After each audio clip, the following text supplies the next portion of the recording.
Hello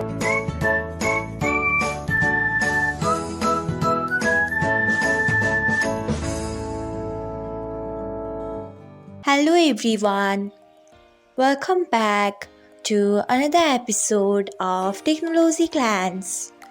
Today, in this video, I'm going to guide you through how you can allow reuse of post on Instagram.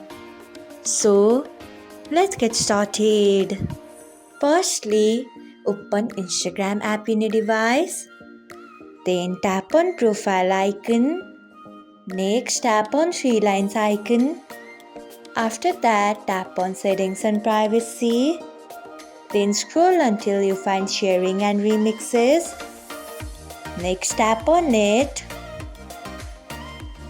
Then scroll until you find allow reuse of post.